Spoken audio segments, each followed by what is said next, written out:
예, 수행합시다. 수행. 우리가 이렇게 살 수 없죠. 이렇게 삶이 흘러가는 대로 고통받으면서 살 수 없습니다. 생각해보면은 정말 생각해보면 너무나 단순한 명제인데요. 우리가 고통받을 필요가 없는 존재라는 것. 우리는 고통받을 필요가 없는 존재예요. 원래 고통이 없는 존재인지 모르죠. 다 나의 그릇된 남들, 그릇된 남을 통해서 우리의 고통이 생기는 거죠. 어떤 분이 내 하는 이야기를 듣고 내지는 내 책을 읽고, 아니 동영 스님은 부처님 가르치면 안 가르치고 자기 이야기만 한다 이런 말을 하더라고요. 아, 이거 맞는 말이에요. 내 이야기만 해요. 당연히 내 이야기 하죠. 왜냐하면 내가 하는 것은 어떤 지혜적 이야기니까 사실요. 사실 지혜적 이야기를 해요. 우리 수행은 하는 것부터 시작했어요. 처음도 지혜고요, 끝도 지혜예요. 우리가 수행 방법을 이야기한다 해도 거기는 사실 지혜적 요소가 굉장히 많이 들어가 있어요. 생각해 보세요. 여러분이 수행에 나가면서 그 보는 것, 듣는 것, 느끼는 것, 생각하는 것, 맛보는 것, 냄새 맡는 것, 이런 우리에게 일어나는 알마 일어남에 대해서 어떤 통찰이 생겼어요. 통찰이 생긴 건요, 지혜만 일어나는 거예요. 지혜만 일어나는 순간 마음은 그것도 물러나고 가벼워지고 자유로워지고 행복해진다고 말할 수 있는 그런 상태가 되죠.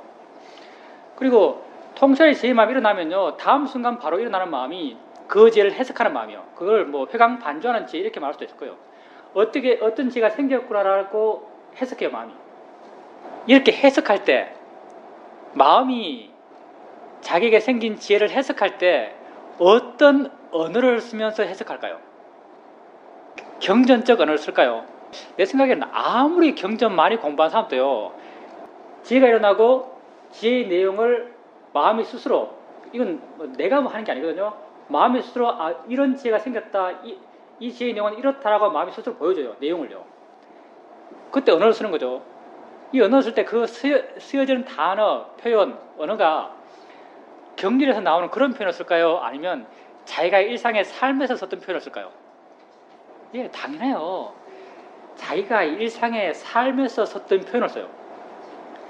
무상이라고 이해 안 해요. 계속 변하네 이렇게 이해하죠. 뭐하라고 이해 안 해요. 이해 안 해요. 나는 아무것도 안 하네 이렇게 얘기해.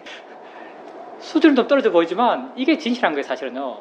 뭐하라고 절대 이해 안 해요. 물론 그렇게 이해하는 사람도 정말 만에 한 명 있는지 모르겠지만, 나는 아무것도 안 하네, 나는 없네, 지 멋대로 하네, 지 혼자 하네, 이렇게 이해해요. 그러다 보니까 당연히 이런 이해를 통해서 수행적 이해가 쌓여왔던 사람이 자기 수행과 자기 수행적 체험을 이야기할 때 경전적 언어를 안 쓰죠. 왜냐하면 맛이 없으니까. 자기가 썼던 말을 쓰죠. 그래서 내가 경전을 읽으면서 어떤 걸 발견했냐면요, 나는 굉장히 불교를 개인적으로 해석하거든요. 어디 가도 못 듣는 말로 해석하죠. 그래서 내가 하는 말 가운데 내 불교 수행 내지는 붓다의 가르침을 이해하는 가장 기본적인 건 뭐냐면은, 이건 경전에 나오는 말은 뭐냐면, 붓다는 고와 고의 해방을 가르쳤다. 이건 경전에 나와요. 붓다는 고와 고의 해방을 가르쳤다.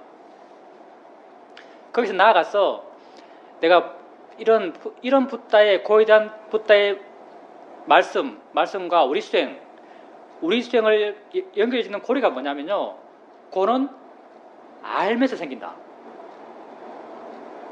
고는 알면서 생긴다는 게 내가 이해하는 불교의 가장 아주 어떤 핵심적인 거예요. 그러니까 내가 이해하는 수행에서도 아주 핵심적인 것이고, 고는 알면서 생긴다. 뭘 알 때, 내게 뭔가 알아질 때 그 알아지는 것에 의해서 고통이 생기는 거죠. 그리고 수행하는 것도 이런 알면서 고통이 생기기 때문에 알을 바르게 이해함으로써 알면서 생겨나는 고통의 문제를 해결할 수 있다. 그래서 이런 수행을 한다라고 나는 그렇게 이해하고 있죠. 그리고 여러분 그렇게 설명하고 있고. 근데 경전에요, 붓다 당시의 언어의 사용과 지금 현재 우리 언어 사용은 굉장히 달라요. 우리 시각으로 붓다 당시 때의 언어를 우리식으로 이해하면 굉장히 큰 오류에 빠질 가능성이 높죠. 물론 이런 오류에 빠지는 것은 거의 필연적이지만요, 알면서 고통이 생긴다는 게 경전에 나오더라고요. 근데 그걸 발견한 거예요. 알면서 고통이 생긴다는 경험이 나와요. 물론 표현은 굉장히 다르죠. 근데 아는 사람은 알 수 있어요. 이게 어느 경계냐면요, 니다나 상요따.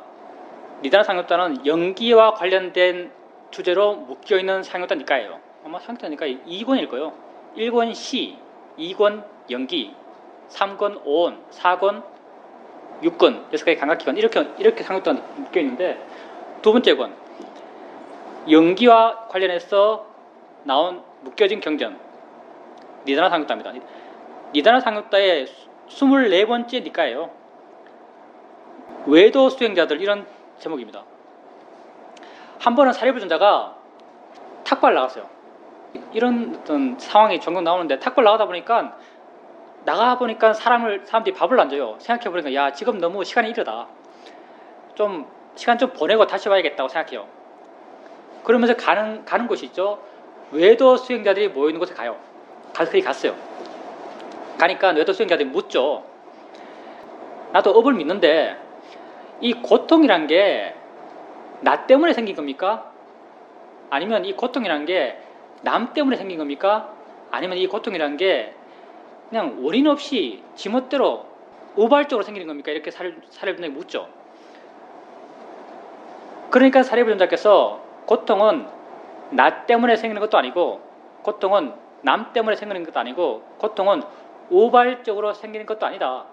고통이란 것은 서로 의지해서 생겨난다.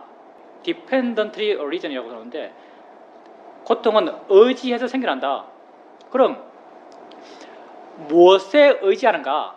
바로 접촉에 의지한다, 이렇게 말해요.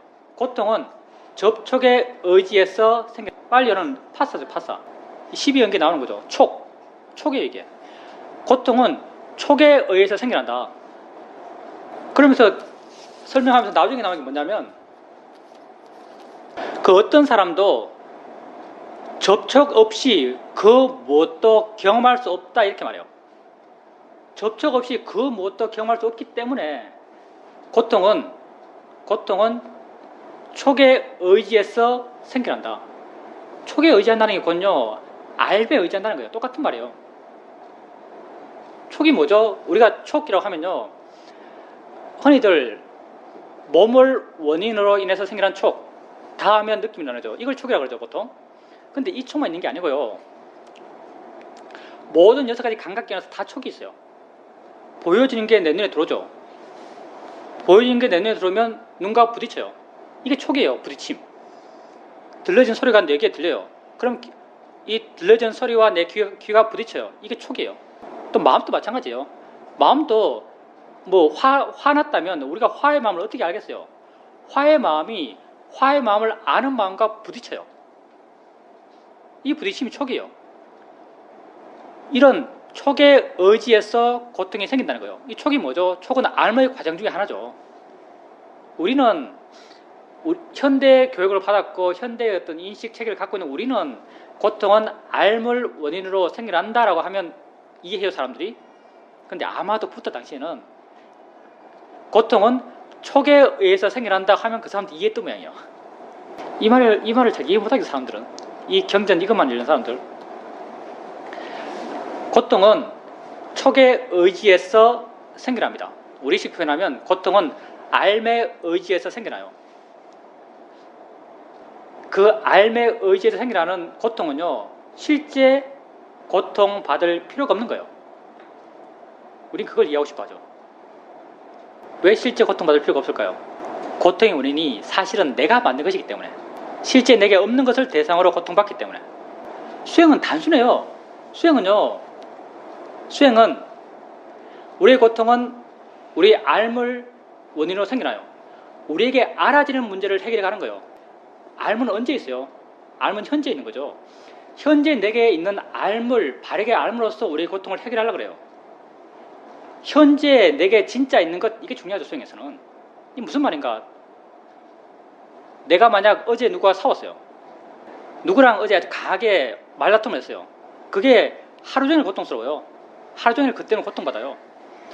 하루 종일 그때는 고통받을 때 우리 스스로 자기 문제를 이야기할 때는요, 아, 어제 그 사람과 싸워서 지금 고통스러워. 이렇게 말해요.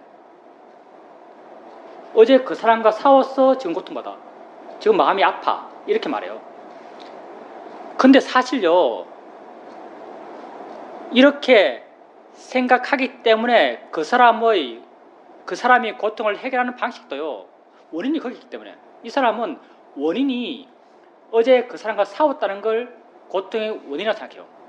그래서 이 문제 해결도 어떻게 해요? 어제 그 사람과 싸운 그 문제를 해결하려고 그래요. 전화할까 말까? 내가 잘했니? 지가 잘했니?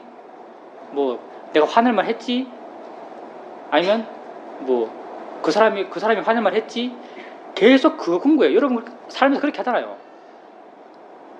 근데 아까도 말했지만 우리의 고통은 지금의 알물 기준으로 생겨나는 거죠. 알물 의지에서 생겨나요. 어제 내가 그 사람과 싸웠어요. 지금 내가 어제 그 사람과 싸운 그 생각을 해요. 내게 알아지는 것이요, 그 사람과 싸운 그 상황일까요? 아니면 그 사람과 싸운 그 상황을 생각하는 생각일까요? 예, 생각이에요. 내가 말하면 정답이 나오죠. 내가 지금 이렇게 말하면 여러분 정답을 말해요.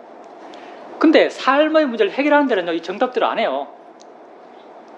맨날 오답을 따라가죠. 여러분이 고통받는 건요, 어제 내가 그 사람과 싸웠기 때문이 아니에요.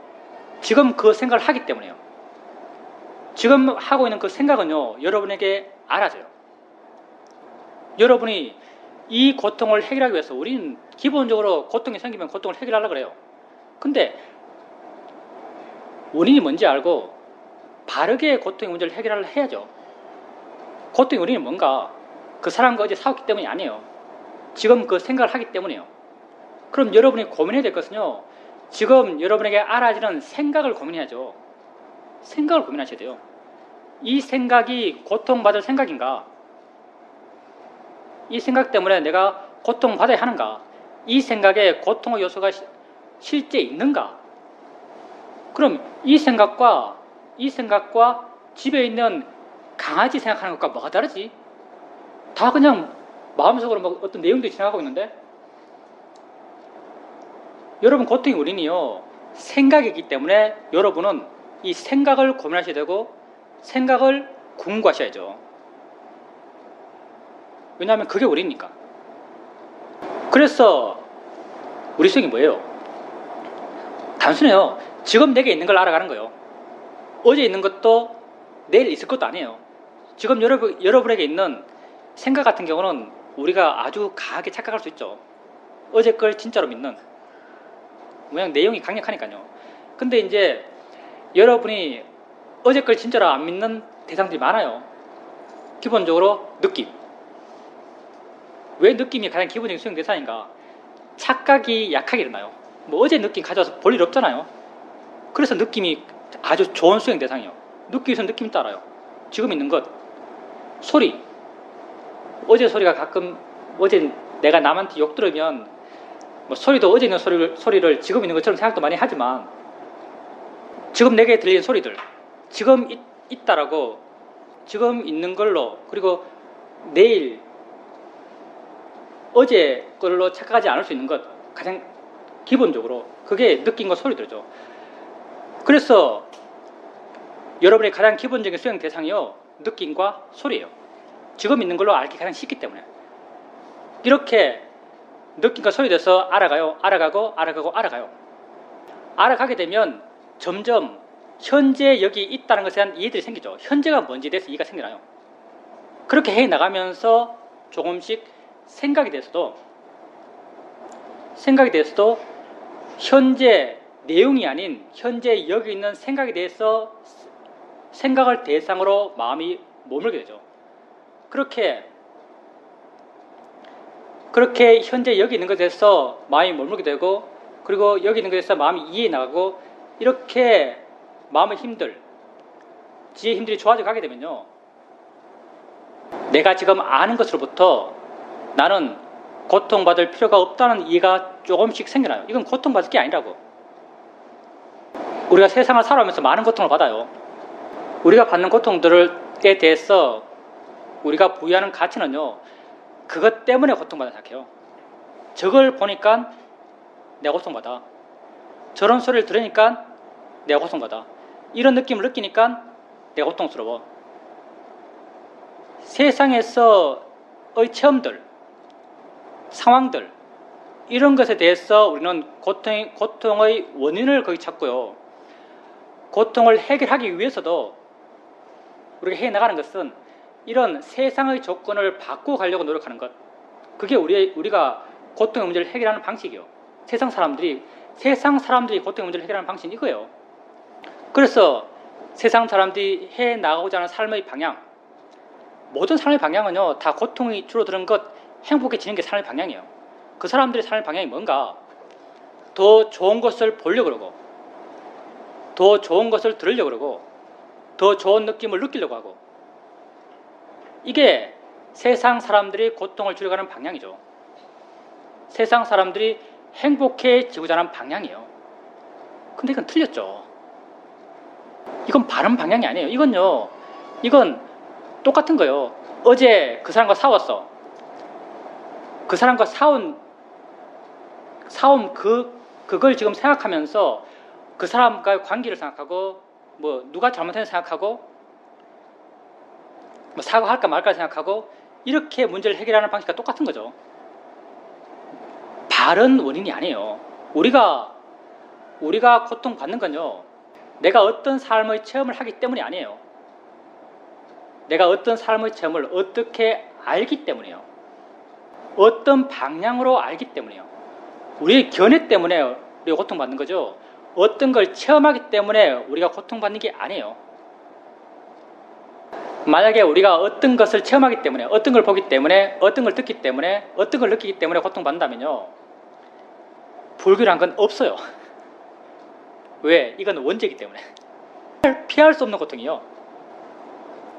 이 원죄이기 때문에요, 불교는 고통을 줄이기 위한 가르침이요. 종교란 이름도 붙일 필요가 없죠, 사실은요. 불교는 행복하기 위한 가르침이고, 고통을 줄이기 위한 가르침이요. 불교는 행복보다는 고통의 줄어듦이라고 행복을 묘사하죠. 왜냐하면 본질이 고통이 있기 때문에. 만약에 이 고통의 원인이 내 바깥 상황에 있다면요, 수행이라는 건 없어요. 왜냐하면 극복될 수 없는 거기 때문에. 근데 우리의 고통은요, 우리의 삶의 조건에 있는 것이 아니고 우리의 내적 조건에 있습니다. 어떤 견해로 그것을 보는가에 우리의 고통의 원인이 있는 거죠. 미얀마에 있을 때 내가 수행하고 있었어요. 마음이 아주 좋았고 깨어있었고 활기찼어요. 수행이 잘 된다라고 느꼈어요. 순간 수행홀 바깥쪽에서 개 2마리가 싸우고 있어요. 개 2마리 싸우는 소리가 굉장히 시끄러워요. 서로 영역싸움할 때. 순간 내 마음에서 화가 나요. 왜 화가 나는가? 그 소리가 내게 방해되었다고 생각했기 때문에 화가 났어요. 근데 화가 금방 잦아들었어요. 왜? 개 소리를 내가 어떻게 하겠어? 개 싸우는 걸 내가 어떻게 하겠어? 이런 마음이 드는 거예요. 그래서 또 수행을 잘했어요. 조금의 시간이 지난 뒤에 수행홀 뒤쪽에서 수행자 2사람이 소곤소곤 떠들어요. 소리가 아주 작아요. 어떤 내용의 소리인지 내게 알아지지도 않아요. 근데 나는 화가 머리 끝까지 나는 거죠. 왜? 수행홀에서 떠들면 안 된다는 생각을 갖고 있거든요. 그래서 너무나 화가 나서 가서 따졌어요. 왜 수행홀에서 떠드냐? 수행홀에서 말하면 안 된다. 남에게 방해된다라고 따졌어요. 나는 더 크게 화가 났고 더 크게 고통받았죠. 나는 화났고 고통받았어요. 내가 왜 화났고 왜 고통받았을까요? 소리 때문일까요? 소리라는 내 삶의 체험 때문일까요? 아니면 소리에 대한 나의 견해 때문일까요? 예, 소리에 대한 나의 견해 때문이에요. 개 싸우는 소리에 대해서 갖고 있는 나의 견해. 사람들이 수행홀에서 떠드는 소리에 대해서 내가 갖고 있는 견해가 달라요. 이 견해 때문에 화가 났고 고통받았던 거죠. 이 견해는 남과 내가 똑같을까요, 견해가? 달라요. 내 한 사람 개인으로 봐서도 어느 한 대상에 대해서 내가 항상 같은 견해를 갖고 있을까요? 이것도 달라요. 심지어는 나는 한 대상에 대해서요 같은 견해를 갖고 있지 않아요. 예를 든다면은 한 10개월 된 애가 있어요. 엄청 귀엽겠죠. 이제 눈 뜨고 뭐 손발 막 이렇게 흔들고 있어요. 저 혼자서 누워 있으면 엄청 귀엽겠죠. 엄마가 보면 애가 엄청 귀여워요. 뭐 똥도 냄새 안 나고 무슨 오줌 싸도 귀엽고 이러죠. 막 울면은 그 소리도 막 자장가처럼 들려요. 그런 시절에 엄마 경험을 해보면 많죠. 그 소리가 항상 좋던가요? 절대 그렇지 않을 겁니다. 난 애 가져본 적 없지만 절대 그럴 리가 없어요. 어떨 때는 그 소리가 자기 귀를 후회 파는 것 같아요. 어떨 때는 그 소리가 그 칼날 같아요. 엄청 듣기 싫어요. 그래서 우는 애를 정말 한 대 패주고 싶은 때도 분명히 있었을 거예요. 그럼 애가 울 때 그 우는 소리는 어떻게 변했을까요? 안 변했어요. 소리는 똑같은 거죠. 똑같은 소리예요. 똑같은 소리에 대해서 한 명 개인인데 이 개인의 견해가 달라져요. 어떨 땐 그 소리를 좋게 생각하고 어떨 땐 그 소리를 안 좋게 생각해요. 우리의 고통의 원인은요, 우리의 삶의 체험에 있지 않습니다. 우리의 고통의 원인은 우리가 그 체험을 어떻게 보는가에 달린 거예요. 어떻게 보는가, 이게 바른 견해고요. 이 견해는요, 매 순간순간 달라져요. 그리고 이 견해는 아주 개인적인 거예요. 그리고 아주 가변적인 거예요. 우리가 수행을 해 나간다는 게 뭐겠어요? 우리가 수행을 해 나간다는 것은 바로 이런 견해를 바꿔가는 거예요. 견해는 바꿔갈 수 있어요. 우리는 이렇게 견해를 바르게 바꿔감으로써 우리의 고통을 해결해 나가고자 해요. 붓다가 큰 어떤 방향성을 제시해줬죠. 어떻게 봐야 하는가? 어떤 견해로 봐야 하는가? 무상, 고, 무아의 견해로 봐라 라고 큰 방향성을 가르쳐줬어요. 우리가 고통이 현재의 삶의 의지에서 생겨나니까요. 우리가 고통의 문제를 해결하기 위해서 봐나가는 것은 우리에게 현재 알아지는 것을 알아가요. 직접적으로 느낌들, 소리들, 수행 초반기에 이게 주된 수행의 대상이죠. 느낌 알아가고 소리 알아가고 느낌 알아가고 소리 알아가고 해나가면서 알아차린 마음의 힘이 좋아져가고 그 좋아진 마음을 원인으로 다른 좋은 마음들의 힘들이 점점점 좋아져가면서 그 일어남에 대해서 조금씩 마음에 이해들이 생겨나요. 내가 이해하는 게 아니고요. 마음 스스로가 뭔가를 이해가요. 현재 있다는 게 뭔지를 조금씩 이해가요. 이런 이해가 조금씩 쌓여가면서 영역을 넓혀가죠. 생각을 알아차림 하지 못했던 내, 왜 생각을 현재 바로 잘 알아차리지 못할까요? 생각이 현재 있다고 우리는 잘 몰라요, 사실은요. 왜? 생각은 언제나 내용을 갖고 있고요. 생각의 내용은 언제나 과거와 미래를 갖고 있어요. 과거와 미래를 갖고 있는 생각의 내용을요, 실제처럼 마음은 믿어요. 그렇기 때문에 쉽게 생각이 빠져요. 생각이 현재 있다라고 알면요, 이미 마음은 많이 생각으로부터 물러다니는 마음이에요. 많이 생각이 있어 객관적인 마음이요, 실제 있는, 지금 있는 생각을 바로 알 수 있어요. 여러분이 내게 알아지는 것은 지금 있는 것이라는 암들은요, 지금 있는 것을 착각하지 않는 대상들, 느낌들, 소리들을 알아가면서 조금씩 그런 이해가 생겨나요. 알면 지금 있는 것이다. 이런 이해가 조금씩 생겨나면서 일어나는 것으로부터 마음은 조금 자유로워져 있고, 이렇게 마음이 조금 좋아져 갔을 때 생각에 대해서도 내용에 치우친 그런 견해가 아니라 지금 있다는 것에 조금씩 마음이 가기 시작해요. 생각이 있다는 것. 생각이 있다는 게 마음이 머물고 생각을 조금씩 알아차림 해갈 수 있는 거죠.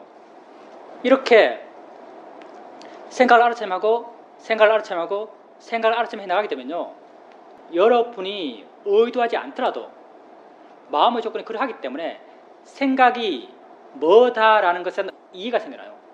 생각의 내용에 대해서 내가 어떤 가치를 부여해야 할지에 대한 이해가 생겨나요. 이런 이해가 지혜고 우린 통찰지라고 부르는 거죠. 이런 통찰의 지혜는 이런 이해가 생겨났을 땐 이런 이해가 내 마음을 많이 바꿔놓죠. 마음을 가볍게 만들고 부드럽게 만들고 물러나게 만들고 자유롭게 만들어요. 그리고 이런 이해는 왜 우리가 이런 이해를 계속 키워가려 하느냐?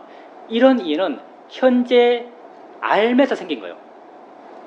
현재 내게 알아지는 것에 대해서 생긴 거죠. 다음의 현재, 뭐 내일이 현재가 됐다면 내일 또 생각이 일어나요. 이것도 현재예요. 내일 생각이 일어났을 때 내 생각을 또 있다라고 알 때 어제 생각에 대해서 이해는요 자연스럽게 알아차린 마음과 함께 있어요. 함께 있으면서 생각을 바르게 보게 만들어요. 또 다음날 생각을 볼 때 또 그 이해는 함께 있어요. 또 그 다음날 생각을 볼 때도 그 이해는 함께 있어요. 점점 우리가 보아가는 대상들이 현재 일어나는 암들이고요. 이 암들은요 지금 알아서 지금 끝나는 게 아니에요. 똑같은 내용이 다음 순간 나타나고 내일 또 나타나고 모레도 나타나고 죽기 직전까지 나타나요. 이런 이해들은요 우리가 지속적으로 그 대상들을 알아갈 때마다 조금씩 우리 마음을 따라서 일어나요. 점점점 지혜의 힘들이 좋아져가죠. 점점점 지혜는 더 빨리 반응해요. 그러면서 그것을 바라보는 우리의 마음의 상태를 고통받지 않는 마음의 상태로 조금씩 바꿔져가요. 생각뿐 아니죠. 보는 것에 대해서도, 듣는 것에 대해서도, 느끼는 것에 대해서도. 여러분 삶의 문제를 엄청 복잡하게 생각하죠. 내 삶에 그냥 막연하게 생각해보면 내 삶에 정말 삶의 문제가 많아요. 나도 많은데 뭐 여러분 얼마나 많겠어요. 정말 나의 삶의 문제가 많아요. 여러분 삶의 문제를 어떻게 해결하지 하면요 내 생각하기엔 여러분의 결론은 해결 못한다가 결론일 거야 아마. 그냥 이렇게 살아야지 무슨 해결이야. 해결 못한다가 결론일 거예요. 근데요 여러분의 삶의 문제는요 그런 복잡한 삶의 이야기 있는 게 아니에요. 여러분의 삶의 문제는 지금 이 순간 알매 있는 거예요. 모든 여러분의 고통은 이 순간 알물 원인으로 생겨나는 거예요. 그러면 여러분이 여러분의 삶의 문제를 해결하기 위해서 나아가서 우리가 더 와닿는 표현으로 정말 진정으로 여러분이 행복해지기 위해서 영원히 여러분이 행복해지기 위해서 여러분이 해결해야 될 것은요 복잡한 게 아니에요. 지금 내게 알아지는 문제만 해결하면 돼요. 어제 문제도 아니고요 오늘 문제도 아니고요 지금 문제예요. 지금 여러분이 알아진 게 뭐가 있어요? 보이는 것, 들리는 것, 느껴지는 것, 생각되어지는 것, 만나는 것, 냄새 나는 것 이것뿐이에요. 6가지 감각기관이 일어난 뿐이에요. 이 문제를 해결하는 거예요. 이 문제를 어떻게 해결하죠? 바르게 봄으로써. 단순해요. 바르게 봄으로써. 이게 안 일어나게 하는 게 아니고요. 바르게 봄으로써 우린 그걸 해결해요. 바르게 보는 것은 바르게 보려는 노력을 통해서 바르게 보는 게 아니고요. 바른 수행을 해가면서 마음의 조건이 좋아져 가면서 그 일어남에 대해서 어떤 이해가 생겨나면서 그 이해가 다음 바른 견해가 돼요. 바르게 볼 수 있는 내 마음의 힘이 되죠. 근데 우리가 그렇게 알아가는 것, 이해해 나가는 대상들은요, 우리에게 끊임없이 일어나요. 보는 것, 얼마나 일어나요, 보는 것? 하루 종일 봐요. 듣는 것 얼마나 들어요? 하루 종일 들어요. 뭐 하루 종일 아니라 평생 들어요. 평생 봐요. 평생 느껴요. 평생 냄새 맡아요. 평생 맛봐요. 평생 생각해요. 우리가 지속적으로 수행해 나간다면 이런 것은 지속적으로 알아가게 돼요. 조금씩 하나의 이해가 생기면요. 그 이해는 계속적으로 반복적으로 힘을 가해서 일어나게 되고 점점점 그 이해는 깊어져 가고 깊어진 만큼 점점 마음은 자유로워져요. 자유로워지는 것, 그게 다 바른 견해로서 작용합니다. 그걸 바라보는 내 마음의 조건을 바꿔가요.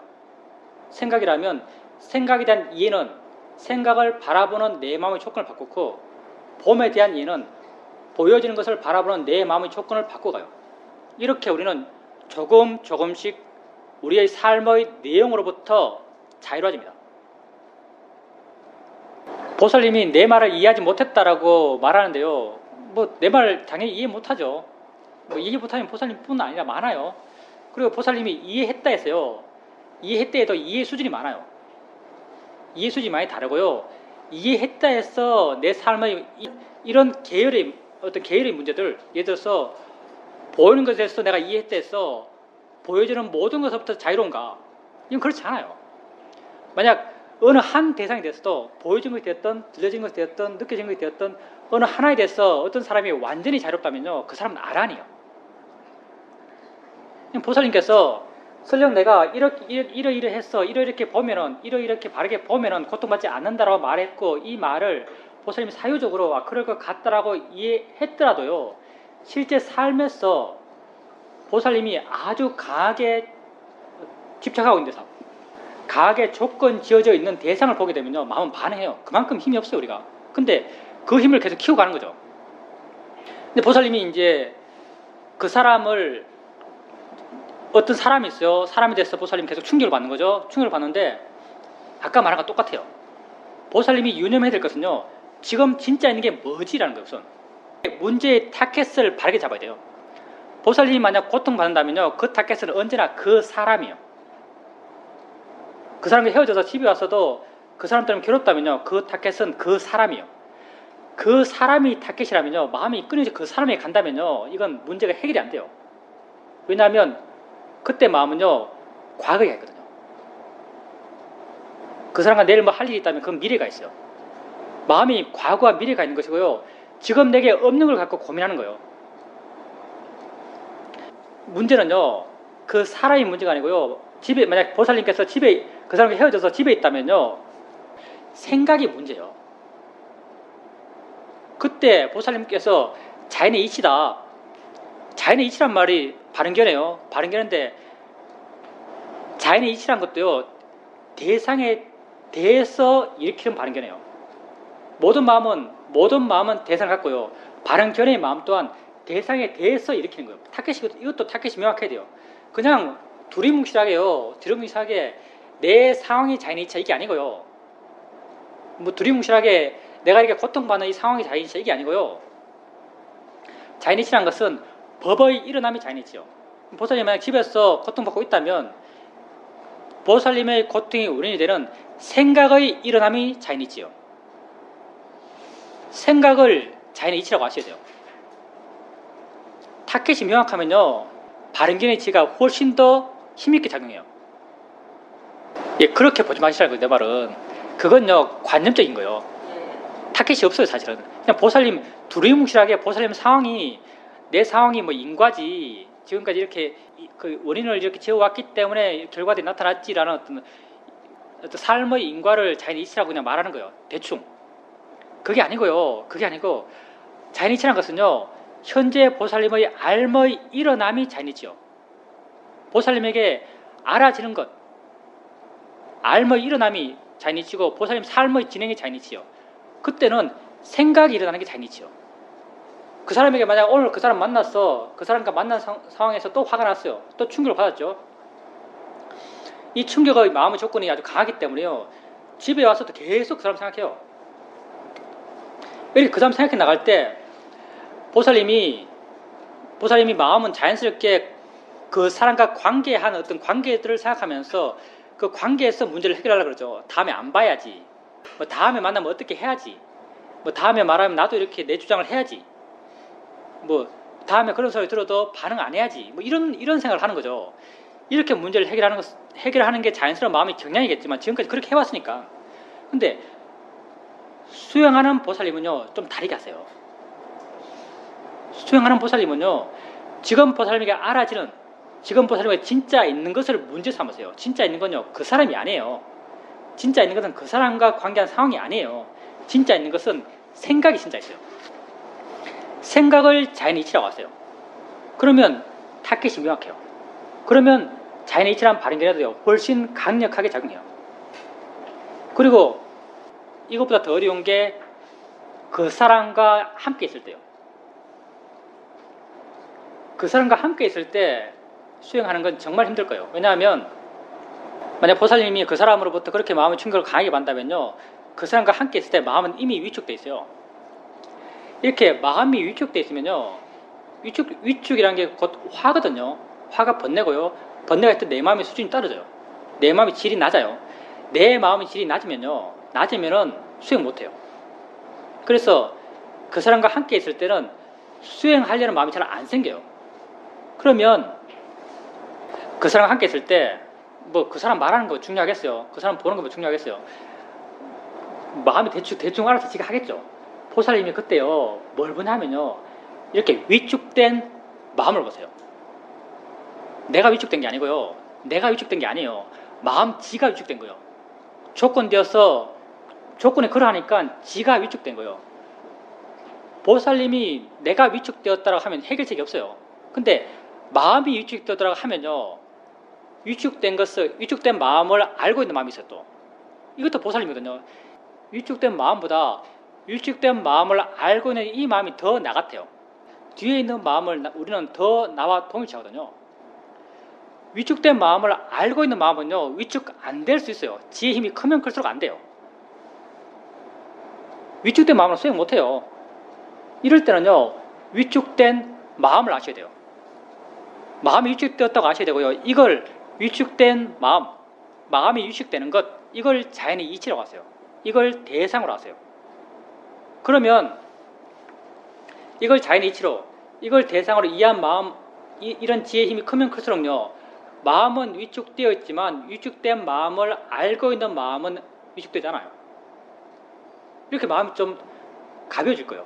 좀 자연스러워지고, 이렇게 마음이 자연스러워지고 가벼워지면요, 그 사람을 보고 있잖아요. 보세요. 쉽지 않겠지만 한번 시도해 보세요. 그 사람을 보고 있으면서 저거 보이는 거지라고 말해보세요. 그 사람이 아니라요, 그 사람이 아니라 보이는 거지라고 알아보세요. 그리고 좀 더 조사한다면요, 옆에 있는 저 나무랑 옆에 있는 저 화분이랑 보이고 있는 저 사람이 뭐가 다르지라고 한번 해보세요. 그런 사람이 있을 때는 보살님이 별로 할 말 없잖아요. 주로 듣잖아요. 들으니까 수행할 수 있는 어떤 여유가 많아요.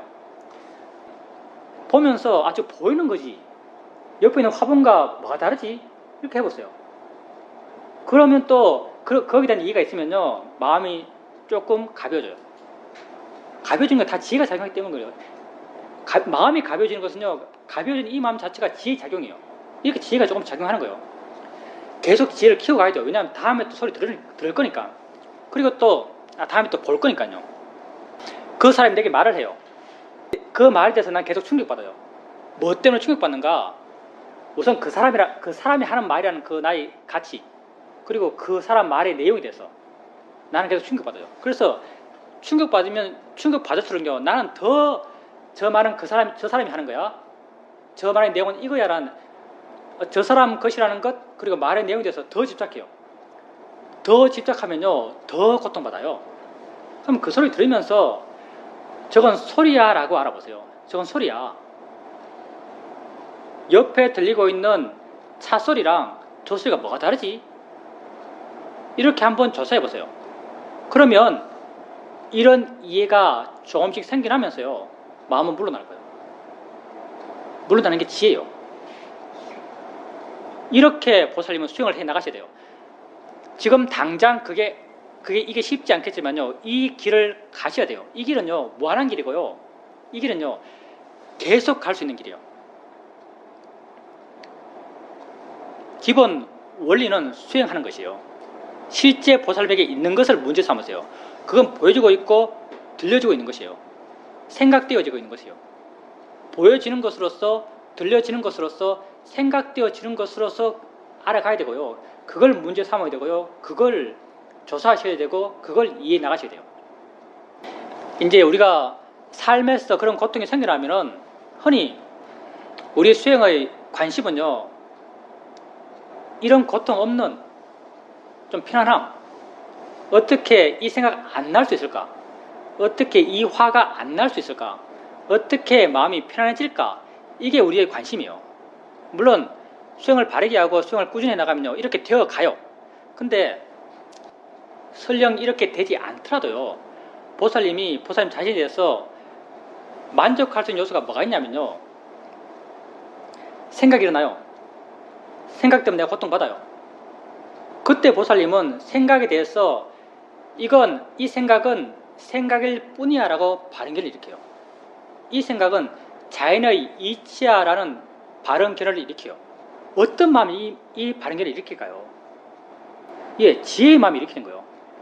이런 발언결을 일으키는 마음은요, 일반적인 세상 사람들이 자기 삶을 바라보는 방식과요, 전혀 다른 방식으로 바라보는 거예요.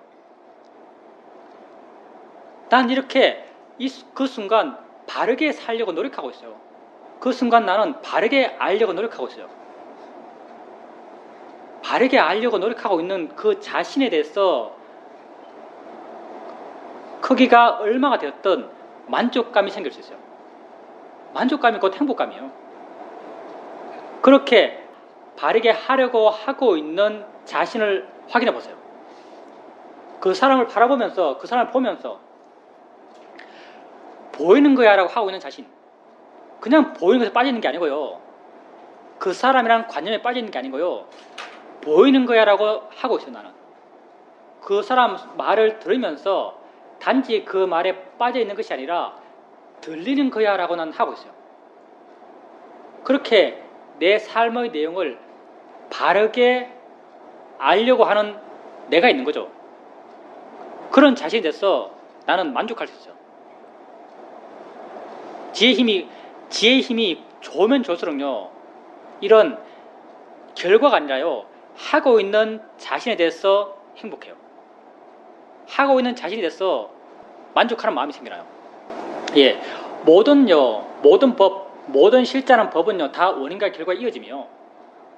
모든 실자는 법은 원인과 결과에 이어짐이죠. 근데 원인과 결과에 이어짐을 우리가 잘 몰라요. 알기 힘들어요. 그래서 수행에서는 자기가 알 수 있는 것을 알아가요. 대념적 경우는요, 수행 방법을 이야기하고 있는 거죠. 수행 방법에서 원인과 결과를 안 따져요. 수행 방법이란 것은요, 내게 지금 알아지는 것을 알아가는 것이 수행 방법이에요. 그래서 내게 화 있다고 내게 알아졌을 때 화 있구나 알고, 내게 느낌이 있다고 알아졌을 때 느낌이 있다고 알고, 자기에게 알아지는 것을 알아가는 것, 이게 수행 방법이에요.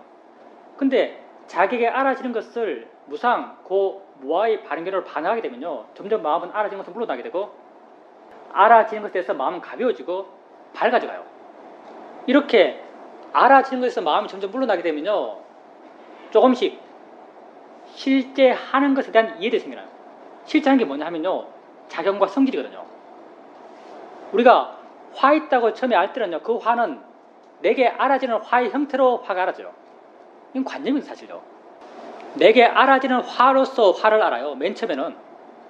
근데 이렇게 알아지는 화를요, 자연의 이치다, 대상이다, 무상이다, 고다, 무하다라고 알아가는 거죠. 그럼 점점 마음은요, 내게 알아지는 화로부터, 관념적인 화로부터 점점점 물러가요. 점점점 물러나게 되면요, 조금씩 내가 지금 알고 있는 관념적 화 이면에 있는 것, 뭔가 마음이 하고 있는 거죠. 이렇게 작용하고 있어요. 뭔가 마음이 화의 작용을 하고 있어요. 이런 작용한다는 이해가 조금씩 생겨나요. 이게 실제 법을 이해하는 거죠. 작용한다는 이해가 생겨나요. 이렇게 실제 법을 이해해 나가게 되면요, 뭔가 작용하고 있어요. 뭔가 작용할 때요, 그 어떤 작용도요, 자기 혼자 하는 게 없어요. 우리 알면 일어남에 수많은 작용이 있지만, 이 수많은 작용 가운데 그 어떤 것도요, 자기 혼자 하는 게 없어요. 다 다른 무엇과 함께 해요. 다른 무엇과 의지에서 일어나는 거죠. 작용에 대한 이해가 생기면요, 이 의지에 대한 이해가 생겨나요. 이 의지에서 일어나는 것, 이게 연기죠. 연기가 곧 원인과 결과예요.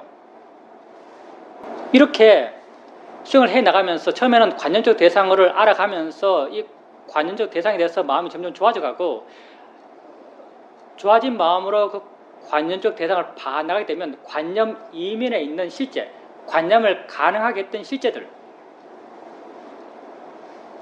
그게 성질과 작용이죠. 이런 성질과 작용에 대한 이해가 생겨나요. 근데 성질과 작용에 대한 이해가 생겨나면요, 이런 성질과 작용은요, 자기 혼자 있지 않아요. 다른 무엇과 다른 작용과 함께 작용하는 거예요. 이걸 연기라 그러고요. 다른 무엇과 함께 작용하는 것에 대한 이해가 생겨나고 이런 이해가 곧 원인과 결과에 대한 이해예요. 연기에 대한 이해고요. 그래서 우리가 수행하는 것에 있어서는요. 내게 알아지는 것을 단지 무상고 무아 우리로서는 자연이치다 대상이란 바른 견해를 갖고 알아가는 것 이게 수행의 방법이에요. 이렇게 바르게 수행해 나가게 되면은 관념 이면에 있는 작용을 이해하고 한 작용에 대한 이해가 깊어지면 그 작용과 함께 작용하는 다른 작용에 대한 이해가 깊어지고 이 두 작용의 인과를 이해가요. 그렇기 때문에 붓다가 대인초경에서 말씀하실 때 그 말씀들은요 수행을 시작한 입장에서 어떻게 수행해라라고 말하고 있는 거죠. 어떻게 수행해라라고 말할 때는요 너에게 알아지는 것을 알아가라라고 말하는 거예요. 무상고 무아로 알아가라라고 말하는 거죠. 대념석경에 정말 왜 대념석경에 무상고 무아란 말이 없을까요?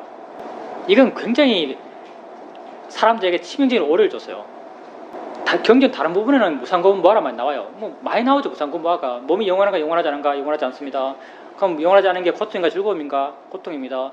고통스럽고 영원하지 않은 것이 너 지났냐? 아닙니다. 많이 나오거든요. 무상고 무아로 발하는 게 많이 나와요. 경전에서.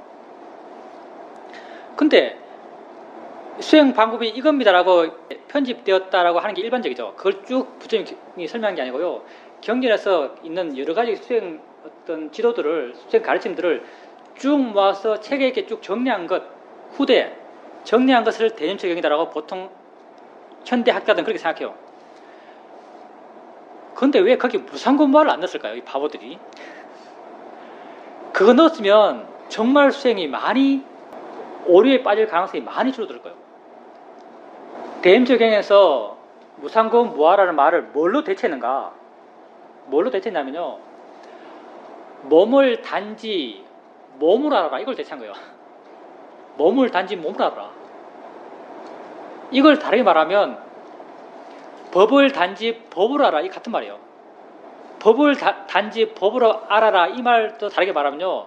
법을 뭐하러 알아라. 이 같은 말이에요. 근데 이렇게 이해하는 사람 별로 없잖아요. 만약 대인초경에서 몸을 알 때 그걸 무상, 고, 무아의 바른 견해로 알아라 라고 이렇게 말했다면 정말 불교 수행이 이렇게까지 타락하지 않았을 거예요. 수행에서 무상고 무아 이야기하면서 수행 이야기하는 데가 거의 없거든요. 파라마타, 그 법이죠, 법. 불교는 과학이 아니에요. 붓다는 과학하신 분이 아니거든요. 과학이라면 객관세계를 분석해 나가겠죠. 이게 질소인가, 이게 산소인가, 뭐 산소 2개, 수소 하나인가 이렇게 분석해 나가요. 실제 있는 걸 막 쪼개가면서 분석해 나가는 것 이게 과학이겠죠. 불교는요 이게 아니에요. 불교는 고통의 문제를 해결하기 위해서 있는 것이고요. 좀 더 쉽게 마음에 와닿는 것은 행복하기 위해서 있는 거예요. 행복하기 위한 실천 방법 이게 불교예요. 다른 이론도 필요 없고요. 사실은요. 행복하기 위한 실천 방법이 불교예요. 그래서 어떻게 하면 행복할 수 있지라고 해서 실천 방안이 나온 게 수행이죠. 수행이고 이렇게 수행을 통해서 고통의 문제를 해결하는 것 이 전제에서 모든 불교적 해석이 나오는 거예요. 이 전제에서. 이걸 전제로 깔고 모든 불교적 해석이 나와요. 그럼 일반적인 사람이 세상을 어떻게 살아가는가? 이걸 붓다는 어떻게 이해하시는가?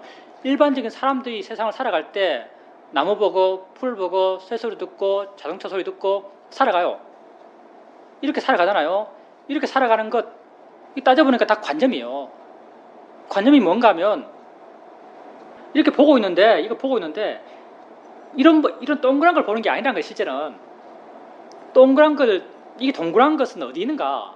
동그란 걸 보는 게 아니라는 거예요. 실제로 보는 건. 왜냐하면 실제 있는 건 여기서부터 뭔가 오고 있는 것이고요. 눈이 실제로 체험하는 것은요. 이 동그란 걸 체험하는 게 아니고요. 여기서부터 온 무엇을 체험해요. 온 무엇을 체험하는 거죠. 동그란 게 어떻게 만들어졌는가? 내 마음에서 만들어진 거예요. 그래서 붓다께서 내가 세상을 살면서 아는 것, 이런 나무들, 이런 소리들, 이런 색깔들, 이런 것에 대해서 이건 관념이라고 하신 거죠. 관념. 빠냐티라고 한 거죠. 이걸 관념이에요. 그러면 실제는 어디에서 생겨나는가? 뭐 실제가 진짜 그렇게 있었어 실제라고 붙인 게 아니고요. 그냥 아니다고 내가 단정적으로 말하기 좀 못하지만, 내가 이해한 바는요, 붓다가 실제란 말이 어떻게 생기냐면요, 우리가 세상을 살 때 관념만을 알고 살아가요. 이런 모양, 이런 색깔 다 관념들이에요. 관념만을 알고 살아가는 거예요. 그리고 이 관념으로부터 고통받아요. 이 고통의 문제를 해결하고 싶어요. 고통의 문제를 해결할 때 붓다는 뭘 관심이 갖냐면요, 이 관념이 어떻게 가능했지라는 데 관심을 가져요. 어떻게 내가 이걸 동그란 걸로 알았지? 어떻게 내가 이걸 동그란 걸로 알았을까요? 뭔가 보였기 때문에 내가 이걸 동그란 걸로 알았어요. 뭔가 봤기 때문에, 보는 것이 있었기 때문에 이걸 내가 동그란 걸로 알았어요. 이런 동그란 관념이 가능하기 위해서는요, 뭔가 작용했기 때문에 이런 동그란 관념이 가능해요. 어떤 작용인가? 보여지는 작용과 보는 작용이 있었어요. 동그란 관념을 가능하게 했던 보여지는 작용과 보는 작용을 붓다께서는 그걸 법이라고 정의한 거죠.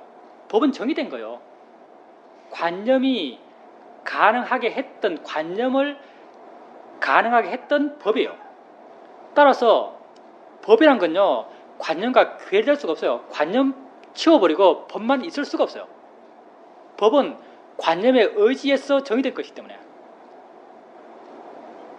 따라서 법을 이해하기 위한 우리의 수행, 법을 이해함을 통해서 자유롭고자 하는 우리의 수행도요, 뭘로 출발해요? 관념으로 출발하는 거예요. 여러분이 맨 처음 수행할 때 소리 들을 때 소리 있다고 알아요. 뭘 대상으로 해요? 관념을 대상으로 하는 거예요. 느낌이 있을 때 느낌 있다고 알아요. 여러분에게 알아지는 느낌을 있다고 알아요. 뭘 대상으로 하는가? 관념을 대상으로 해요. 근데 우리는 관념을 대상으로 점점 가볍게 알아가고 자유롭게 알아가고 자연이지다 대상이라는 바른 견해를 갖고 알아감을 통해서 점점 마음이 좋아져가요. 점점 마음이 좋아져가는 거죠. 이렇게 점점 마음이 좋아져가면요, 자연스럽게 우리 마음에 지혜가 생겨요.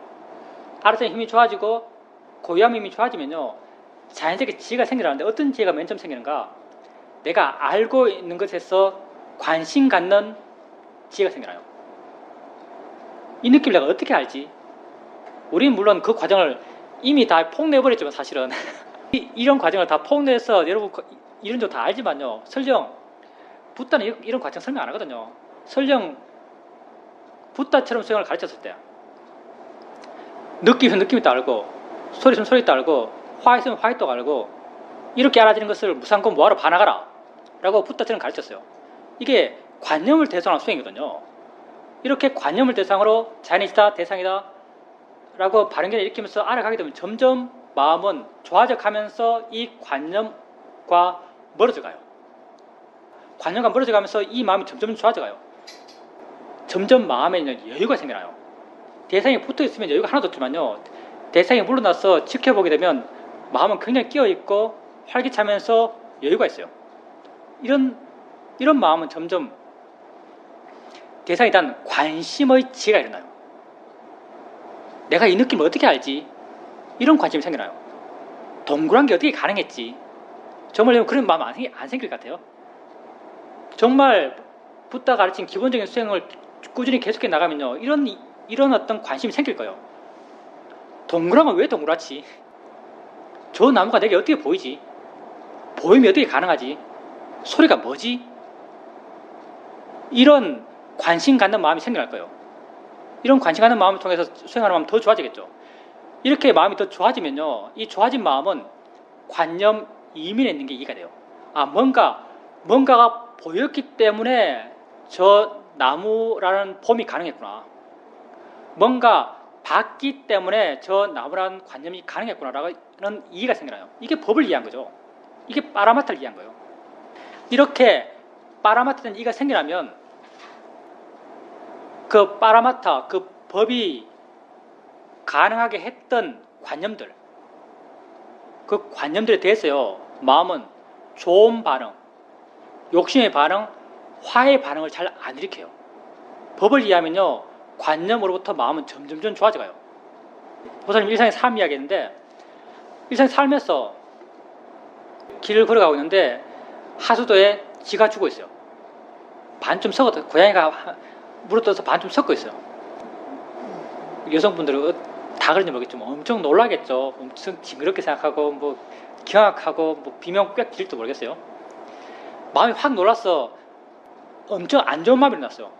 그때 보살님이 한번 해보세요. 보이는 거야라고 해보세요. 보이는 거야. 보이는 거야라고 하고요. 이 보이는 거라는 이해가 마음이 있는 사람은요, 보이는 것이 뭐다라고 하는 이해가 생겨나요. 이 이해가 어떻게 작용하는가? 마음을 확 물어나게 만들어요. 여러분이 이럴 때 여러분이 인지해야 될 것은요, 마음이 편해졌다는 게 아니에요. 여러분 주로 마음이 편해졌다는 걸 인지하는데요. 마음이 편해진 결과가 중요한 게 아니고요. 여러분이 그때 확인해야 될 것은 마음이 물러난다고 아셔야 돼요. 그때 마음이 물러나거든요. 마음이 가벼워져요. 물러나고 가벼워지는 마음의 변화, 이게 지혜의 마음의 작용이에요. 편해졌다고 알지 마시고요. 물러났다, 가벼워졌다고 아세요. 이게 일상에 살면서 법을 통해서 마음이 좋아지는 거예요. 어떤 사람이 내게 막 엄청 듣기 거북한 소리를 계속하고 있어요. 그때 내 마음은 안 좋아요. 그때 소리야라고 해보세요. 보살님이 지금까지 꾸준히 수행해 오면서 보는 것에 대해서, 소리에 대해서 꾸준히 이해를 해왔어요. 실제 삶 속에서 소리가 들리고 있어요. 그때 소리라고 하면요, 소리에 대해서 이해했던 내 이해가 일어나요. 일어나면서 마음이 물러나요. 물러나는 마음의 느낌이 느껴져요. 이게 지혜가 작용하는 거예요. 이게 법에 대한 이해를 통해서 내 마음이 변하는 거죠. 소리일 뿐이에요. 들려지는 것일 뿐이에요. 뭐 아까 사실 뒤에 우리 보살님하고 이야기가 똑같은데요. 살면서 여러분 문제가 보통 보여지는 것, 들려지는 것, 생각되어지는 것을 통해서 생겨나니까요. 어떤 생각을 통해서 내가 막 번민해요. 생각의 내용에 빠져서 허우적거려요. 생각의 내용은 뭐로 되어 있죠? 언어로 되어 있어요. 언어. 언어가 실제일 수 있을까요? 언어는요, 법일 수가 없어요. 왜냐하면 언어는 다 약속이거든요. 약속. 만약에 이런 연구가 있나요? 혹시 나는 집에 간다 라고 말하는 사람의 뇌파, 미국 사람이 영어로 나는 집에 간다고 생각했을 때 뇌파의 반응, 이게 다를까요? 집에 간다고 생각하는 사람들의 뇌파의 뭐 파동, 강약은 다를 수 있겠지만 어떤 패턴은 비슷하지 않을까 생각해요. 언어는요, 관념 가운데 가장 순수한 관념이에요. 우리끼리 약속이거든요. 나는 집에 간다, 이게 실제가 될 수가 없어요. 순전히 관념이죠. 나는 집에 간다와요, 나는 집에 간다와 나는 매 맞는다라는 게요, 같은 말이에요. 사실은 같은 내용이 다르지만요, 실제는 그냥 똑같아요. 왜냐하면 생각의 내용은 순수한 관념이에요. 근데 이런 관념이 어떻게 가능했겠어요? 뭔가 이렇게 진행되는 것, 뭔가 작용한 게 있었을 거예요. 뭔가 진행된 것, 뭔가 작용한 것을 우리는 생각하는 마음이라고 말해요. 생각하는 마음의 작용이 있었기 때문에 이런 생각의 내용이 가능했어요. 우리가 수행에 나가면서 알아서 하는 것은요, 수행 초반기에 항상 생각하는 내용이에요. 생각하는 내용을 알아가는데 이 생각하는 내용을 알아가는 마음의 힘이 점점 좋아져가고, 느낌 알고 소리 알아가면서 개발했던 마음들, 자유로운 마음, 가벼운 마음들이요, 생각을 대상으로도 조금씩 작용하기 시작해요. 생각을 좀 물러나서 가볍게 생각의 내용을 알아가죠. 이렇게 생각의 내용을 알아가다 보면 어느 순간 생각의 내용이 어떻게 가능했지, 생각이 뭐지라는 관심이 생겨나요. 그러면서 그런 관심 갖는 마음으로 생각을 가볍게 알아가면서, 아, 실제는 생각하는 무언가가 있었구나라는 이해가 생겨나요. 이게 내 마음이 이해가 돼요. 생각하는 마음을 이해한 거죠. 그러면서 내가 집에 간다고 생각하든, 매 맞는다고 생각하든, 사기 당했다고 생각하든, 손해봤다고 생각하든, 다 생각하는 마음이구나 알아가요. 진짜 있는 것은 생각하는 마음의 작용이라고 이해하면요, 생각하는 마음이 만들어냈던 생각의 내용으로부터 마음은 확 물러나요. 지혜 힘이 좋으면요, 어떤 내용을 생각하든 내 마음은 자유로워요. 이런 방향의 이해들이 조금씩 마음이 생겨나요. 이런 이해가 내 마음에 조금씩 생겨나갈 때 일상의 삶에서 또 어떤 생각이 나요? 또 마음이 괴로워요. 어떤 생각하면서. 그때 이거 생각이지 라고 마음의 방향성을 한번 바꿔주면요, 이전에 내가 생각을 알아차림하면서 이해했던 지혜들이요, 총체적으로 다 한꺼번에 일어나요. 그러면서 생각으로부터 내 마음을 물러나게 만들고 가볍게 만들고 자유롭게 만들어요. 이게 생각에서 실제라는 법이 뭔지를 이해한 지혜가 내 마음의 조건을 바꾸는 거예요. 우리가 봄에 있어서의 실제, 드럼에 있어서의 실제, 느낌에 있어서의 실제, 냄새, 맛에 있어서의 실제, 생각에 있어서의 실제를 이해가면서 그런 것이 만들어냈던 관념으로부터 점점 물러나고 가볍고 자유롭게 되어가는 거죠. 이게 우리의 수행의 방향이에요. 관념과 실제는요, 동질의 양면 같은 거예요. 함께 붙어 있어요. 왜냐하면 실제가 관념을 바탕으로 정의된 거기 때문에. 따로 실제가 있는 게 아니고요, 관념을 바탕으로 실제가 정의되었어요. 그래서 관념을 봐가면서 실제를 이해가는 거예요. 우리의 실제는 이거 말고도 많겠죠. 우리에게 일어난 실제들은 이거 말고도 굉장히 많을 거예요. 근데 우리에게 필요한 건 이것뿐이에요. 우리의 암과 더불어 일어난 실제들. 뭐 중력도 실제겠죠. 근데 불교에서는 안 다뤄요. 중력도 성질과 작용해요.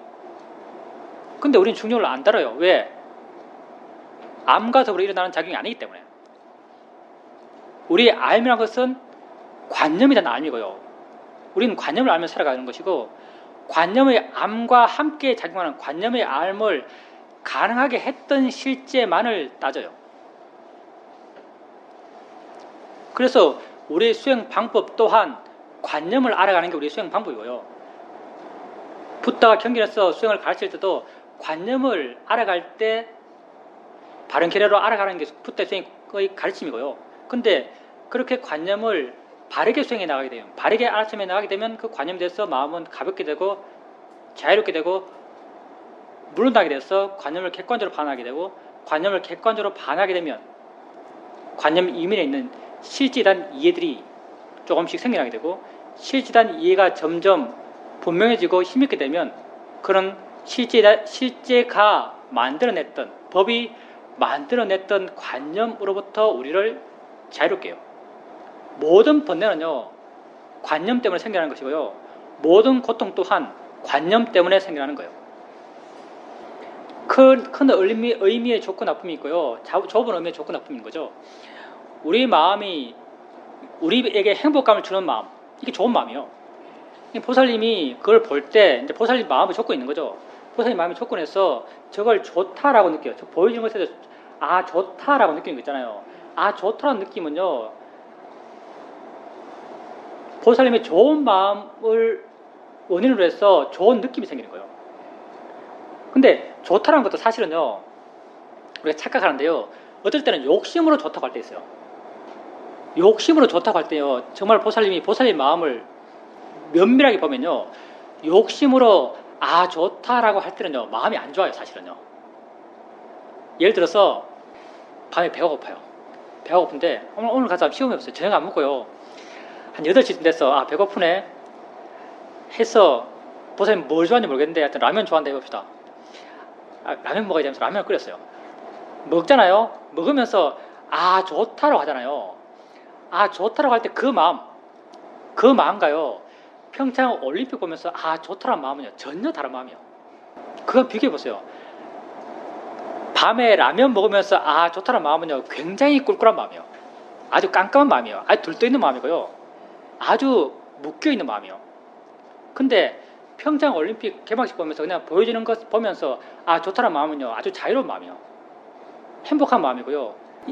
이 마음은요, 좋은 마음을 원인으로 해서 생겨난 좋은 느낌이에요. 좋은 마음의 느낌이에요. 똑같은 거죠. 빛 없는 곳에서 밖에 딱 나가는데 하늘 딱 보니까 별이 초롱초롱 있어요. 그때 순간 드는 느낌이 아 좋다라는 느낌이에요. 그건 좋은 마음의 느낌이에요. 보살님 평창올림픽 봤을 때 느낌과 똑같죠. 근데 이제 아까 좁은 의미에서 좋은 마음, 나쁜 마음 했고 넓은 의미에서 좋은 마음, 나쁜 마음 했는데요. 넓은 의미는 좀 달라요. 넓은 의미는 좀 더 확대해가지고 윤회를 끊는 것, 윤회의 사슬을 자르는 것. 윤회의 사슬을 자르는 것은 좋은 것도 없어요, 사실은. 윤회 사슬의 입장에서는요, 좋은 게 아니에요. 이게 선업이 쌓이는 거거든요. 선업이라고 말하지만 이 선업 또한 윤회를 갖고 오는 에너지가 돼요. 여러 가지 생각을 한꺼번에 하는 것을 볼 기회는 많지는 않을 것 같은데요. 근데 보살님 마음의 조건이 그러하고 그런 각각의 생각들이 나름 마음의 힘이 좋았어. 물론 우리는 매 순간순간 수많은 생각을 하고 있어요. 그렇지만 우리가 주로 생각을 알 때 아는 생각은 그중에 제일 좀 강한 생각들, 힘 있는 생각들을 알게 되고 힘 없는 생각은 일어나지만 잘 몰라요. 근데 그때 보살님 조건이 그래서 세 가지 생각이 다 나름 힘이 있었고 보살님이 아주 자유롭고 힘이 있어서 세 가지 생각이 일어나는 걸 보고 있어요. 이제 보면은 그냥 보이는 대로 보면 돼요. 뭐 특별히 할 거 없고요. 보이는 대로 보고 있으면 별로 안 복잡해요. 근데 그때 세 가지 생각 가운데 하나하나의 생각을 다 분명히 보려고 하지 마세요. 만약 하나하나의 것을 다 분명히 보려면 마음은 엄청 복잡해지고요. 뭐 어떻게 해야 될지 몰라요. 그냥 그렇게 보여지는 대로 이러하네, 이렇게 보여지네, 이렇게 하네라고 그냥 대충 아는 정도로 해나가면 되는 것이고요. 이제 그때 보살님이 그걸 보면서 그냥 웃음이 나왔다고 한다면 웃음이 나왔다는 게 어떤 의미인지는 모르겠는데 보는 목적을 모르는 입장에서 왜 보는지 모르겠다는 입장에서 웃음이 나왔다면요. 마음의 힘은 좋았지만 지혜는 그렇게 있지 않았다고 볼 수 있어요. 우리가 왜 생각을 보는가, 왜 생각을 알아채면 하는가 아니면 여러 가지 입장에서 여러 가지 각도에서 말을 할 수 있겠는데 우선 법을 이해하기 위해서요. 보살님이 생각을 볼 때는요. 보살님이 생각을 본다고 하는 그 말 자체가요. 생각의 내용을 아는 거예요. 보살님에게 보이는 생각은요. 생각의 내용들이에요. 세 가지 내용이 지나가고 있는 거죠. 근데 그 생각의 내용 이면에는 생각하고 있는 마음의 작용이 있어요. 뭔가 작용했기 때문에 그런 생각의 내용이 나타난 거죠. 우리는 이런 생각하는 마음의 작용을 이해하고 싶어요. 그럼 왜 실제하는 법인 생각하는 마음의 작용을 이해하고 싶어 하는가? 우리가 생각의 내용에, 생각의 스토리에 묶여있기 때문에 그래요. 우리가 일상의 삶 속에서 많은 고통을 받는데 우리의 고통의 95%는 생각 때문에 받을 거예요. 우리는 생각이 묶여있고 생각 때문에 고통받아요. 우린 이 생각 때문에 받는 고통의 문제를 해결하고 싶어요. 뭘 통해서 해결하는가? 법을 이해함을 통해서 해결하고자 하는 거죠. 이 법은 어디 있는가? 생각의 내용 이면에 있어요. 집에 간다는 생각이 있으면요. 집에 간다는 생각의 내용이 나타나기 위해서는 뭐가 뭘 했어요. 뭐가 뭘 한 이것을 우리는 생각하는 마음의 작용이라 이름 붙이고 있어요. 이름 붙였을 뿐이에요. 뭐가 뭘 했어요. 우린 뭐가 뭘 했다고 이해하고 싶어요. 뭐가 뭐를 한 이것은요. 집에 간다는 내용이 아니에요. 이것은요. 집에서 왔다도 이거고요. 내가 아프다도 이거고요. 사기 당했다도 이거고요. 다 이 모든 생각의 내용은요. 이거예요. 뭐가 뭘 한 거예요. 이렇게 실제하는 생각하는 마음의 작용, 법을 이해함을 통해서 생각의 내용으로부터 자유롭고 쉽기 때문에 우리는 이 생각을 알아채매요. 소리로부터 고통받기 때문에, 보이는 것으로부터 고통받기 때문에, 자유롭고 쉽기 때문에 보이는 것을 알아차림한 것과 똑같이요. 생각으로부터 자유롭고 싶어서 고통받기 때문에 우리는 생각을 알아차림하는 겁니다. 뭐 훈련이라고 말할 수 있겠죠. 근데 이제 그 훈련은요. 훈련의 목적은 우선 기본적으로 생각이 일어나면 생각을 바로 알고 일어나면 바로 알고 일어나면 바로 알기 위한 훈련이라고 할 수 있어요. 그리고 이렇게 바로 알고 하기 위해서는 수행하는 마음이 가벼워야 돼요. 옛날에 생각을 알지 못했던 것은요. 마음이 무거웠기 때문에 그래요. 마음의 조건이 안 좋았기 때문에 알지 못했어요. 지금 생각을 아는 것은요. 수행하는 마음이 가볍기 때문에 지금 생각이 일어나면 생각을 알 수 있어요. 그럼 수행하는 마음이 가벼워지기 위한 훈련이라고 할 수 있어요. 근데 이제 이런 훈련이 점점 고도화되었을 때 수행하는 마음 점점 더 가벼워지고 점점 밝아져가고 점점 힘이 있어져가요. 이렇게 힘이 있어져 갔을 때 나중에는 이 수행하는 마음, 이 알아차림하는 마음은요, 뭘 이해하냐? 아까도 말했지만 생각의 내용 이면에 있는 생각하는 마음의 작용을 이해해요.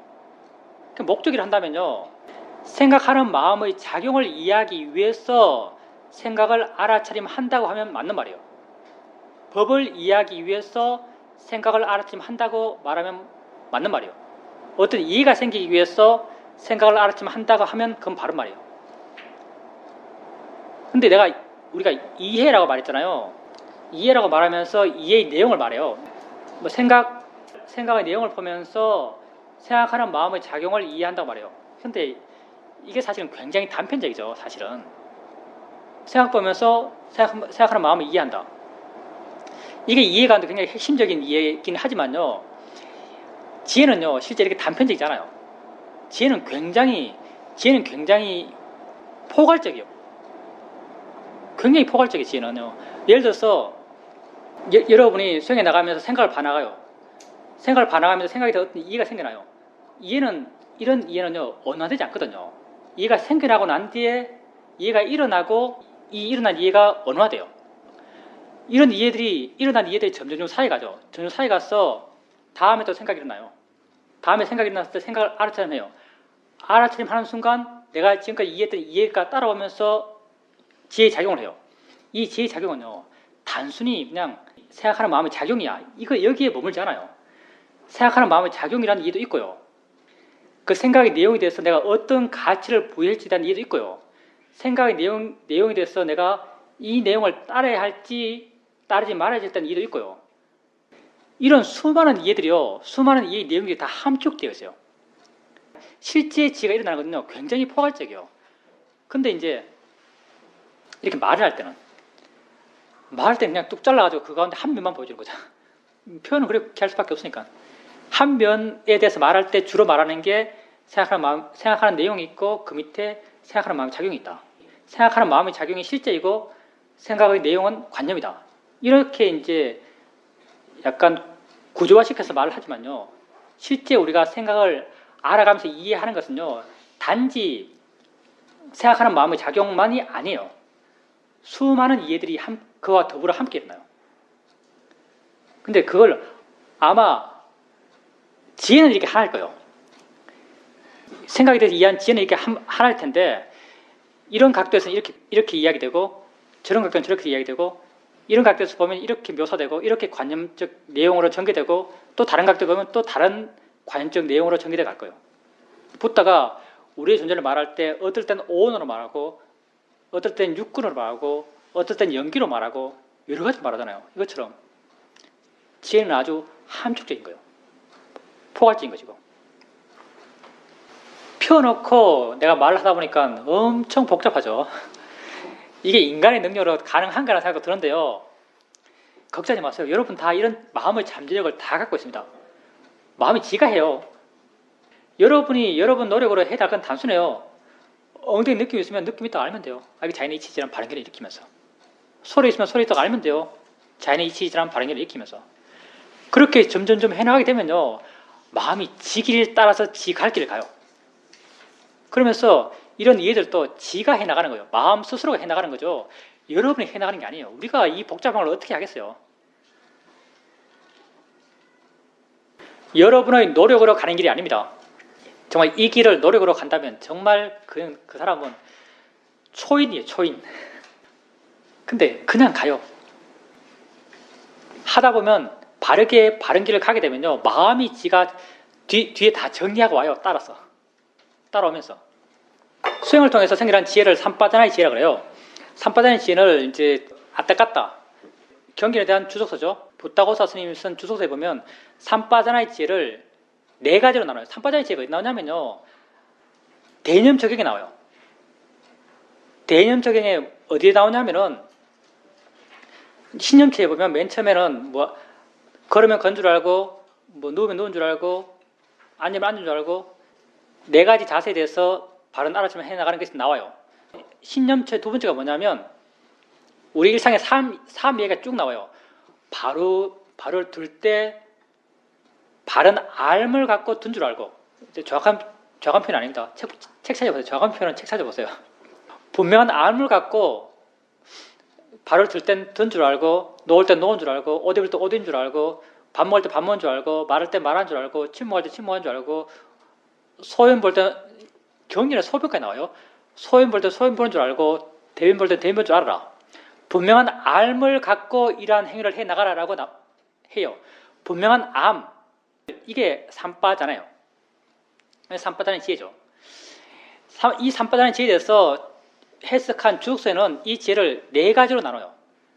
네 가지 삼바다는 지혜를 나눠요. 처음에 뭐냐면 옳은가 그른가에 대한 지혜. 두 번째가 적당한가 적당하지 않은가에 대한 지혜. 이 지혜는 굉장히 좀 유사한 지혜인데요. 이건 관념적 지혜예요. 어떤 지혜인가 하면 이게 제일 쉽게 설명할 수 있는 것 같아요. 호두마을에서 배식하고 있어요. 누가 고등어 찜을 보시겠어요? 그리고 고등어 찜이 한 도막에서 쭉 해서 나와 있어요. 별로 안 많아요. 나도 고등어 찜을 좋아해요. 배식 고등어 찜 앞에 갔어요. 하나 떴어요. 하나 떴죠. 난 그때 알아챔이 있어요. 하나 떴어요. 뜨고 난 뒤에 좋아하니까 반사적으로 더 뜨려 그래요. 내가 더 뜨려는 걸 알아요.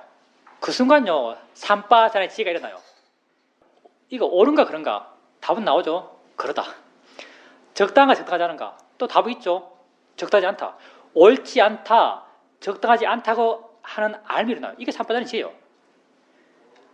여러분 살면서 계속 알아처럼 해나가게 되면요, 이런 삼바잔의 지혜가 항상 있어요. 어떤 행위를 할 때 이게 옳은지 그런지, 어떤 말을 할 때 이게 옳은지 그런지, 이 상황에서 이게 적당한지 적당하지 않은지, 이런 이해가 항상 있고요. 옳은지 그런지, 적당한지 적당하지 않은지에 대한 답을 보여주고 마음이요. 지혜 많이 보여줘요. 이걸 자꾸 보다 보면요, 조금씩 옳다는 걸 행하게 되고 옳지 않다고 하는 걸 행하지 않게 돼요. 왜냐하면 옳지 않은 걸 행하면요, 마음이 고통받아요. 옳은 걸 행하면요, 마음이 좋아져요. 점점점 옳다고 아는 걸 해 나가게 되죠. 그리고 또 수행을 해 나가죠. 수행을 해 나가게 되면 점점 마음이 좋아지고, 내가 지금 수행할 때는 관념을 따라 수행해 나가는데 점점 그 관념으로부터 마음은 물러나고 가벼워지고 자유로워져요. 이렇게 자유로워져 갈 때 조금씩 관념 이면에 있는 실제가 이해돼요. 뭐 하는구나, 보여지는구나, 보는구나, 생각하는 마음이 작용이구나, 이런 이해가 생겨나는 거죠. 이게 삼바자나의 세 번째 지혜예요. 실제 하는 법을 이해하는 지혜죠. 있는 것을 있는 것대로 아는 지혜예요. 그리고 이렇게 있는 것을 있는 것대로 계속 봐나가요. 우리 수행에서는 아는 감 묻고 확인하고, 아는 감 묻고 확인하고, 계속 실제하는 법을 봐나가는 거죠. 실제하는 법을 계속적으로 봐나가게 되면요, 실제 하는 것의 특성에 대한 이해가 생겨나요. 계속 법을 봐나가게 되면 이 법들이요, 계속 일어나요. 계속 일어난다는 것에 이해가 생겨나요. 이게 뭐요? 무상에 대한 이해예요. 그리고 무상에 대한 이해를 갖고 계속 반하게 되면요, 이런 일어남에 나는 아무 역할도 안 하는구나, 지적군 되니까 지가 하는구나 라고는 이해가 생겨나요. 이게 뭐에 대한 이해예요. 내 것도 아니고 내가 좋아하는 것도 싫어하는 것도 아닌 것, 일어나면 알아야 되는 것, 이런 끊임없는 일어남이 바랄 것이 아니구나라는 이해가 생겨나요. 이게 고에 대한 이해예요. 실제하는 법을 계속 반하게 되면요, 이런 무상고 무아에 대한 이해가 생겨나요. 이렇게 무상고 무아에 대한 이해를 갖고 일어나는 걸 알아차림 해나가는 것, 이게 삼바다나의 네 번째 지혜예요. 이게 삼바다나의 지혜들이죠. 바른 수행을 해나가게 되면 점점 마음은 좋아져가면서요, 이해가 생겨날 때 이런 지혜들은 다 함께 있어요. 삼바다나의 1단계 지혜, 2단계 지혜, 3단계 지혜, 4단계 이런 게 아니고요, 지혜가 그냥 한꺼번에 다 일어나요. 마음의 역량은요, 무한해요. 말로 하면 굉장히 복잡해 보이지만요, 지가 일어날 때는 단순하게 지가 할 걸 지가 해요. 지혜가 생기면요, 처음에 지혜가 주는 영향은 굉장히 충격적이에요. 만약 강한 지혜가 생겼다면요, 강한 지혜가 주는 충격은 굉장히 충격적이에요. 마음이 확 바뀌어버려요. 그 순간, 지혜가 있는 그 순간 마음은 확 바뀌어요. 굉장히 좋은 마음 상태가 돼요. 근데 이런 마음의 잠재력이 마음이 남아요. 그래서 이 바뀐 마음은 점점 변하게 가겠죠. 점점 평상의 상태처럼 느껴지는 상태로 바뀌어가요. 근데 또 지혜가 내게 이런 지혜를 줬던 경험을 또 하게 되죠. 또 했을 때 이 지혜의 내용을 내가 떠올려요. 대상에 대해서 이해했다면 대상이지라는 발현을 일으키는 거죠. 순간 마음은요, 그 지가 또 대상의 지가 또 작용해요. 물러나고 가볍고 자유로워져요. 또 삶을 살아가면서 이 지혜는 점점 없어지면서 평상시처럼 느껴지는 마음 상태도 변해가요. 또 자극받으면 대상이 하면 또 대상에 대한 지혜가 일어나면서 또 마음이 변해요. 계속 변해가거든요. 변해가는데 어느 순간부터 우리가 수행을 계속할 거니까요. 이런 지혜를 계속 체험해요. 근데 어느 순간부터는요. 뭘 아는 순간요. 내가 이 지혜를 안 일으켜도 이 지혜가 이미 있어요. 이미 있다는 것은요. 마음의 수준이 일정 수준에 이미 머물러 있는 거예요. 잘 안 떨어져요. 근데 재밌는 게 뭐냐면 마음이 일정 수준 밑으로 안 떨어지면요. 이 마음이 좋다는 느낌이 안 들어요. 옛날에 대상이라는 지혜가 있을 때 마음이 확 변했을 때는요. 와, 마음 좋다. 지혜가 이렇게 마음을 좋게 만드는구나 라고 확 알게 되고 기뻐지고 행복해지고 만족해지고 이렇게 되는데요. 일정 지혜가 항상 있게 되면요. 마음이 일정 수준 이하로 잘 안 떨어져요. 일정 수준 이하로 안 떨어진 이 마음은요. 내게 그냥 평균이에요. 평균. 평이한 마음 상태예요. 여기에 만족감이 안 생겨요. 여기서 또 더 큰 지혜가 생기면 또 어떤 마음의 변화가 느껴지겠죠. 그래서 수행할 때 큰 어떤 수행적 만족감은요. 변화를 통해 생겨나는데요. 마음의 수준이 변하는 걸 통해서 만족감이 생기는데 계속 좋으면 좋은 줄 잘 몰라요. 근데 반대편을 보면은 행복하다, 좋아졌다는 느낌 별로 없어요. 그냥 계속 좋기 때문에. 근데 고통이 줄어든 건 분명해요. 고통이 줄어들었다는 측면에서 보면요. 고통은 현저히 줄어들었어요. 수행을 해나가면서 그런 지혜의 힘들은 점점 커져가고요. 지혜의 힘이 좋아지면 좋아질수록 지혜는 조금씩 항상 있게 돼요. 지혜가 항상 있을 때 내 마음은 일정 수준 이하로 잘 안 떨어지죠. 완전히 안 떨어질 때 성인이라고 그래요. 완전히 일정 수준 이하로 안 떨어질 때 그걸 성인이라고 그래요. 그래서 수다원이라고 할 때 수다원이 임류라고 하죠. 흐름에 든 사람 이렇게 봐요. 수다원을 흐름에 든 사람을 그래요. 흐름에 들었다는 것은 빽하지 않단 말이에요. 일정 수준 이하로 마음이 안 떨어지는 사람. 이 사람을 수다원이라고 그러고 일정 수준 이하로 마음이 안 떨어지기 때문에 수다원은 지옥에 더 이상 가지 않아요. 사악처에 떨어질 가능성이 제로죠. 그것 또한 일정 수준 이하로 마음이 안 떨어지는 거예요. 사실은 퇴보한 마음인지 익숙해진 마음인지 우리는 몰라요. 우리를 객관적으로 못 봐요. 사실은. 내 마음의 상태는 눈금이 아니거든요. 10, 20, 30, 40, 100, 1000으로 나눌 수가 없어요. 그래서 우리는 우리 마음의 상태를 객관적으로 못 보기 때문에 이게 퇴본지 아니면 그 지혜가 익숙해진 건지 몰라요. 근데 보살님이 그게 궁금하면요. 스스로에게 한번 물어보세요. 저걸 대상으로 이해하고 있나? 물어보세요. 지혜가 있는 걸 확인해 보면 돼요. 정말 보살님이 그게 진정한 수행적 지혜라면요. 이제 보살님 말한 같은 것이 어떤 의미가 되게 되냐면요. 같은 종류의 것으로부터 고통받지 않을 때. 같은 종류의 것이 뭐냐면은 보살님이 이전에는 어떤 소리를 들으면은 굉장히 괴로웠어요. 근데 수행을 해 나가면서 자기에게 괴로움을 줬던 그 어떤 소리에 대해서 마음이 이제 평온해요. 이것 가지고는 단정적으로 말할 수 없고요. 지혜다고 말할 수 없고요. 다른 모든 소리에 대해서도 이런 이해가 함께 작용한다면 정도의 차이는 있겠지만요. 다른 모든 소리에 대해서 이런 지혜가 작용한다면은 소리에 대해서 이해한 지혜로 인해서 마음이 변했다라고 말할 수 있습니다.